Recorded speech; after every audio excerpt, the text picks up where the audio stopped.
Bismillahirrahmanirrahim. Assalamualaikum warahmatullahi wabarakatuh. Selamat pagi anak soleh dan solehah. Bagaimana kabarnya hari ini? Ibu doakan semoga kita semua selalu diberi kesehatan, kekuatan, keimanan, serta ketakwaan oleh Allah Subhanahu wa Ta'ala. Jumpa lagi bersama Ibu Ayu pada mata pelajaran SKI. Hari ini kita akan belajar tentang bab Nabi Muhammad SAW diangkat menjadi Rasul, yaitu bagian wahyu yang kedua. Oke sayang, kita simak yuk video penjelasan dari teman Bu Ayu.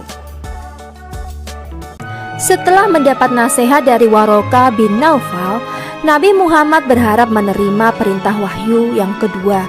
Namun, selama kurang lebih 40 hari, Rasulullah tidak menerima kembali wahyu. Padahal, Rasulullah sangat rindu sekali dan sangat ingin menerima kembali wahyu yang berikutnya. Nabi Muhammad merasa cemas dan sedih. Beliau mulai ragu dengan apa yang dialaminya itu. Kemudian, Rasulullah pun selalu datang ke Gua Hiro sebagaimana kebiasaannya.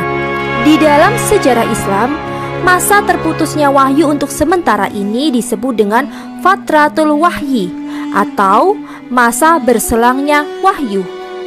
Kemudian, di suatu hari ketika Rasulullah sedang berjalan-jalan di sebuah tempat, tiba-tiba Rasulullah mendengar suara gemuruh dari langit. Suara itu semakin dekat dan terdengar memanggilnya. Kemudian Nabi Muhammad mengangkat wajahnya ke arah langit.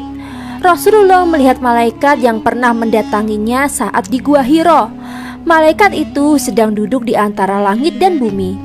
Rasulullah kembali merasa takut mengingat perlakuan malaikat itu kepada dirinya saat menyampaikan wahyu yang pertama di Gua Hiro. Nabi Muhammad pun segera pulang ke rumahnya dan minta diselimuti seperti terdahulu.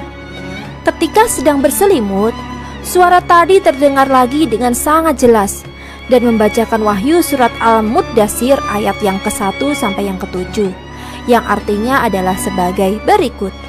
Wahai orang yang berselimut, bangunlah lalu berilah peringatan, dan agungkanlah Tuhanmu, dan bersihkan pakaianmu, dan tinggalkanlah segala perbuatan yang keji. Dan janganlah engkau Muhammad memberi dengan maksud memperoleh balasan yang lebih banyak. Dan karena Tuhanmu, bersabarlah. Nah teman-teman, dengan demikian turunlah wahyu yang kedua, yaitu surat Al-Muddatsir ayat ke-1 sampai ke-7. Dari peristiwa turunnya wahyu kepada Nabi Muhammad, dapat kita lihat bahwa cara turunnya wahyu kepada Nabi Muhammad antara lain adalah sebagai berikut. Yang pertama, melalui mimpi yang benar. Kedua, wahyu yang dibisikkan oleh malaikat ke dalam hati beliau tanpa terlihat oleh beliau. Dan yang ketiga, malaikat Jibril datang kepada Rasulullah Shallallahu Alaihi Wasallam dalam wujud seorang laki-laki, lalu berbicara kepada beliau hingga beliau mengerti. Sholih dan Sholihah kelas 3 Al-Quds ayat 1-7 surat Al-Muddatsir adalah mula-mula memerintahkan Nabi Muhammad SAW untuk menyeru manusia kepada agama Allah. Dengan demikian, mulailah masa permulaan dakwah agama Islam bagi Rasulullah.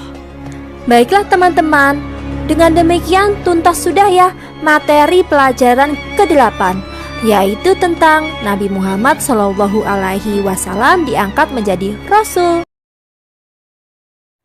Cukup sekian materi yang dapat Ibu sampaikan. Semoga anak-anak Ibu yang sholih dan sholihah mendengarkan materi ini dengan baik ya, dan dapat memahami apa yang telah Ibu sampaikan sayang. Baik, kita tutup materi ini dengan membaca hamdalah. Alhamdulillahirrabbilalamin. Sampai jumpa minggu depan sayang. Wassalamualaikum warahmatullahi wabarakatuh.